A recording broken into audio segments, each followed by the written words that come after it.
In early 2026, a federal judge ordered the unsealing of Jeffrey Epstein-related documents, a moment long awaited by the public, journalists and survivors alike. The anticipation had been building for years, with many wondering if this day would ever come. This wasn't a handful of files, but a massive trove from Virginia Giuffre's lawsuit against Ghislaine Maxwell. The sheer volume was staggering, thousands of pages, boxes stacked floor to ceiling, each one potentially holding answers to questions that had haunted the world for over a decade. The public hoped these documents would finally reveal the truth and bring accountability. Crowds gathered outside courthouses, glued to their phones and newspapers, desperate for any scrap of new information. For years, rumors filled the silence left by official secrecy. Whispers of powerful names, hidden deals, and cover-ups had become the backdrop to every conversation about the case. Now, the files were public, carrying the weight of expectation for justice. Each document was a potential key to unlocking the truth, and the world watched as the boxes were opened. Epstein was dead, Maxwell imprisoned, but the full scope of their operation remained hidden. The unanswered questions loomed larger than ever, casting a shadow over the proceedings. Who else was involved? Who looked the other way? The documents were seen as the key to these questions, but many pages were heavily redacted, leaving only fragments of the full story. Inside, depositions, emails, flight logs, and evidence once sealed from view. Names, dates, and details that had been hidden for years were now, at least in part, available for scrutiny. This release was a chance for the public to see the evidence firsthand and understand the mechanics of Epstein's network. Journalists pored over the files, piecing together timelines and connections, while legal experts debated the implications on live television. For survivors, the release was bittersweet, validation of their stories, but also a painful public reliving of trauma. Many felt a mix of relief and dread, knowing their most personal experiences were now part of the public record. Their testimony, now public, was a form of acknowledgement. For some, it was the first time their voices had been truly heard, their suffering recognized beyond closed doors. Yet, it meant their most private pain was exposed to the world. The cost of truth was high, and not everyone was prepared for the scrutiny that followed. The unsealing wasn't just about exposing perpetrators, it also laid bare the pain of the victims. The emotional toll was visible in every courtroom sketch, every tear-stained tissue left behind. Their courage in coming forward is the reason these documents exist. Without their willingness to speak, much of this history would have remained buried forever. The files represent a historical record of a profound failure of justice. They are a testament to what happens when power goes unchecked and victims are ignored. This unsealing felt like a second chance to get things right. For many, it was a glimmer of hope that the system could still deliver some measure of accountability. It was an opportunity to hold accountable those who enabled Epstein for so long. Protesters demanded justice, not just for Epstein's crimes, but for the culture of silence that allowed them. The world watched, hoping for answers. The story dominated headlines across continents as people everywhere wondered who would be named next. But as the pages came to light, so did new questions. The truth, it seemed, was still elusive, hidden in the spaces between the lines, waiting to be fully uncovered. The scale of the release is staggering. 3 million pages, thousands of photos, and hours upon hours of video footage. It's a data dump of historic proportions, unlike anything seen before in a single criminal case. This digital mountain offers an unprecedented look into the evidence that was once locked away, hidden from public scrutiny and shielded from the world's eyes. Making sense of it all is a monumental task for journalists, researchers, and legal experts alike.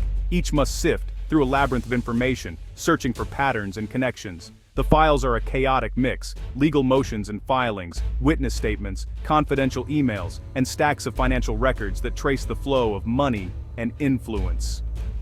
Each page is a puzzle piece, and with so many missing or redacted, the full picture remains elusive. The detail is immense, with every document holding potential clues, but the sheer volume threatens to bury crucial facts beneath an avalanche of information. Inside are depositions from victims and staff, describing in harrowing detail what life was like inside Epstein's properties, accounts that are both shocking and vital to understanding the case. Flight logs list passengers on Epstein's private jets, hinting at the vast reach and influence of his network, and raising new questions about who knew what and when. Personal correspondence reveals how trips were planned, how meetings were arranged, and how the network operated behind closed doors. Some photos and videos are mundane, seemingly ordinary moments that, on their own, reveal little. Others are deeply disturbing, providing visual evidence that supports and corroborates survivors' testimony, and painting a grim picture of what occurred. The files offer raw, unfiltered glimpses into Epstein's world, exposing both the everyday and the extraordinary. But the challenge remains, finding the truth amid the noise, piecing together facts from fragments, and separating rumor from reality. The scale is both a blessing and a curse. It promises answers, but only to those willing to dig deep enough to find them. Despite the massive release, much remains hidden, redacted by black ink.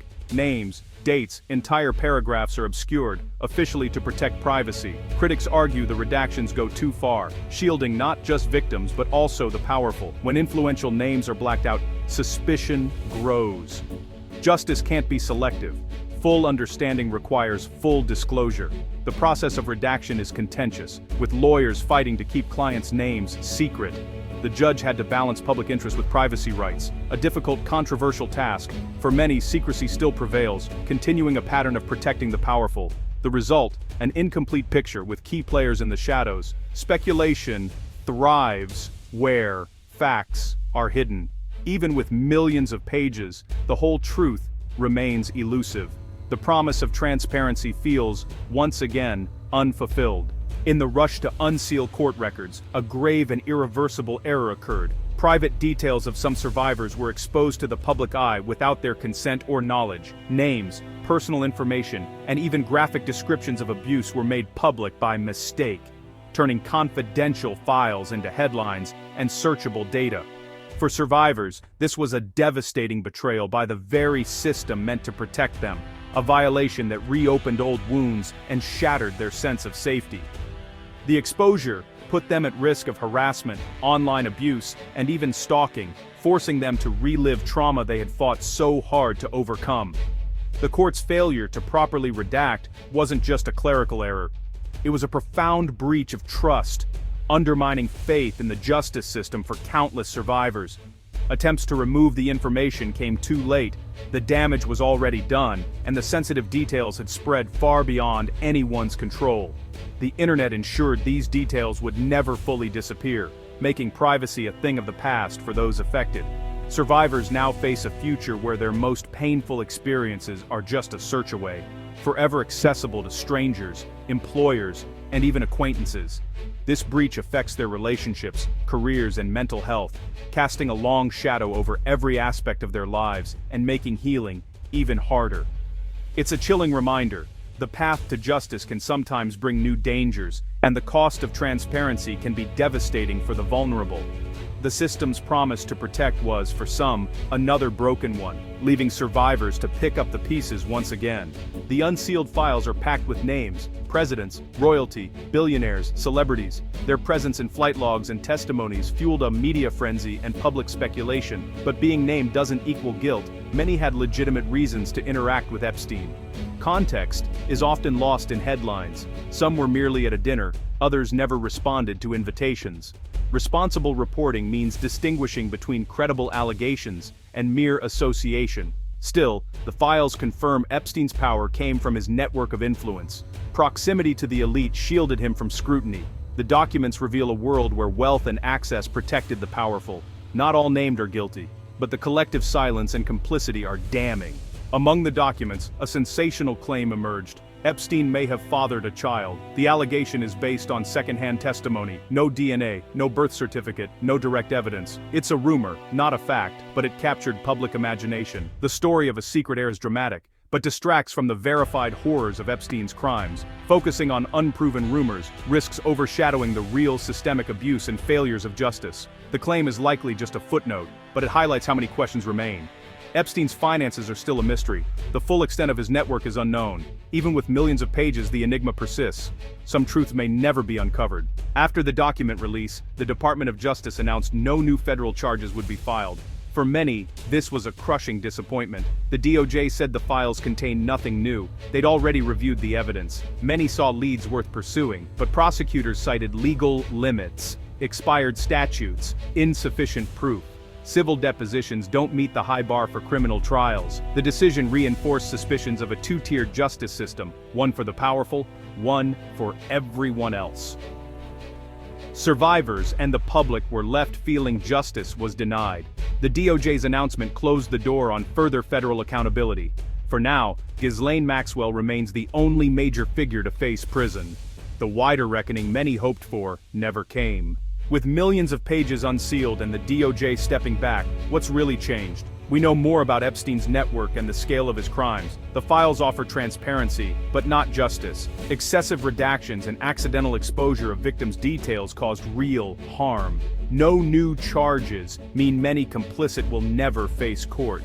For survivors, it's another painful reminder of a system that failed them. Real justice would mean full transparency, accountability, and survivor-centered support. The statute of limitations shouldn't shield crimes against children. The search for justice isn't over, it's an ongoing struggle.